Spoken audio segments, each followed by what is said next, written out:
Okay,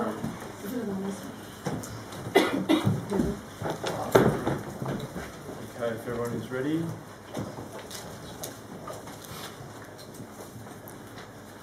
How does that compare with sort of the wickets at the Oval last summer? They're two different things, but which is better?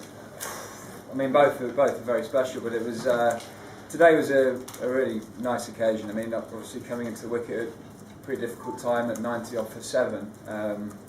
Trotty was absolutely fantastic in the way he was so clear with his thoughts, and he said, look to play as straight as you can and look to have some positive intent, because I know as a bowler, if it's swinging around, it's less fun when someone's having a go at you. And I thought, right, if it's in my area, I'm going to make sure I get in strong positions and hit the ball hard, and that worked out for me. And I mean, we just talked about going up in 5s. We didn't look as if say, right, we need to get to 200 here. We said, right, let's get to 105, 110, and it keeps your mind very clear, and you don't worry about what the wicket's doing. I mean, with coming in at that sort of scoreline, did that sort of free you up to a certain extent? I mean, things couldn't really get much worse from that, did it? Yeah, I think so. I mean, it's a difficult one, because in my mind I wanted to play quite freely, because I thought it's doing a bit here. Anyone who's tried to just hang around has gone, and I had a bit of a licence to have a look, but also I knew that if we were 110 all out, this Test series was going to be 2 all. So it was sort of taking a bit of responsibility to bat with Trotty, because I know he can bat for long periods of time and score big hundreds, and he just needed someone to try and be with him in that case. And yes, I wanted to be aggressive and look to take the attack to the bowlers, but you've got to do that in a way that you don't just give your wicket away cheaply, and I think I found that balance there. What about that moment that you got your first ever Test time, you're on the board for runs, not wickets? I mean, just how special is that? Yeah, it was amazing. I initially thought I'd chipped it straight to mid-wicket when it came off the bat, but it luckily went to the side. And the atmosphere was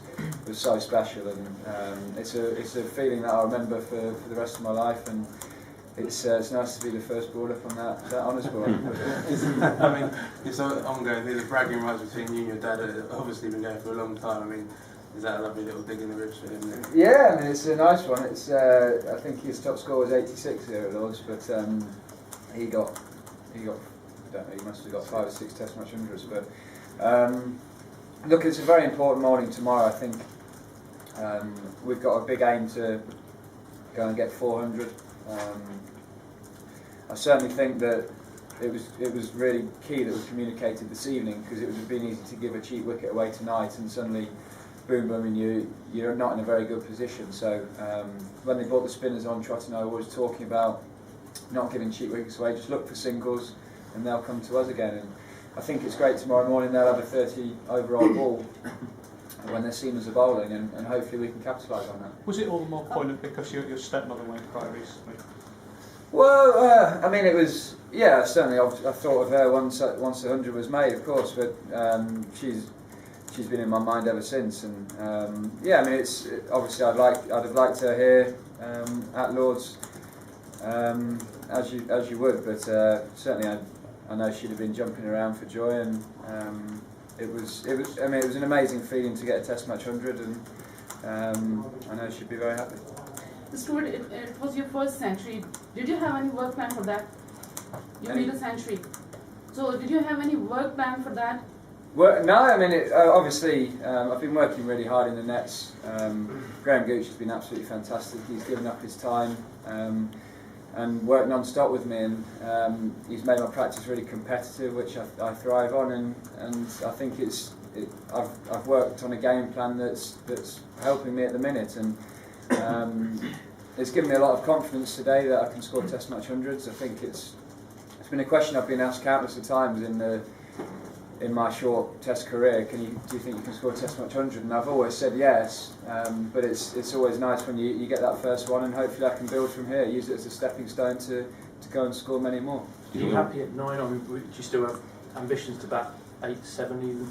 Of course, yeah. I mean, I want to bat as high as I possibly can. I mean, it's all you can do is put runs on the board, and hopefully you got the order. But it's I think it's good that we've got that rivalry between the lower orders, certainly me and Swanee. So we're always fighting to try and be that number 8, and we know how crucial lower order runs are, and I think that's going to be massive this winter in the Ashes as well. So it was luckily my day today, like it has been Swanee's on many occasions in the past year. Was your dad here today, Stuart? I don't think he was. No, certainly my grandparents were.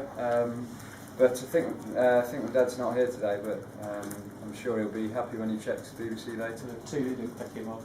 No, but they normally find him. Yeah. Pakistan were quite generous in their sort of congratulations afterwards, weren't they? Yeah, I mean, I think they knew that they had us in trouble, obviously, at 90 off the 7, and I think they knew that they're probably a little bit disappointed with their debt at the end of the day, because obviously I don't know what we are, it must be 340 odd for 7 after being 90 off the 7. They'll have looked to have knocked us over, but I say we're certainly not ahead of this game just yet. We need to make sure we get some good runs tomorrow. Hopefully the sun will be out and look to capitalise on what we did this afternoon. Stuart, there's always been a lot of collapses in the series already. And, well, what were you thinking when you lost 4 for none in no time at all? I mean, given what's happened already, I mean, that must have taken the biscuit. Well, I mean, we had to send for the number 11 out the nets at 11:05, which was quite a funny one.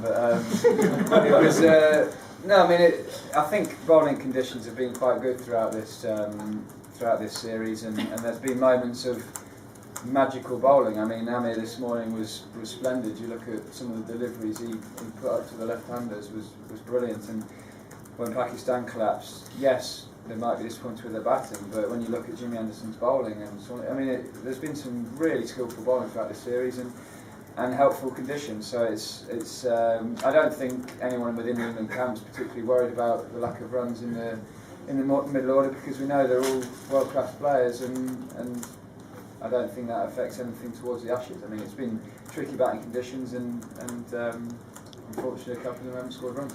Stuart, you turned out to be obviously a bowling all-rounder, but did you grow up as a lad thinking bringing more of centuries at Lords than would you? Very much so, yeah. I always dreamt of an extra cover drive actually for it, but luckily it was on my legs and I'd take anything. But I mean, I think you always dream of Test match centuries, and I think if I was to pick any ground in the world, it would be Lords as well. But it was one of those days that will live long in the memory for me today, and hopefully I can build on that for tomorrow.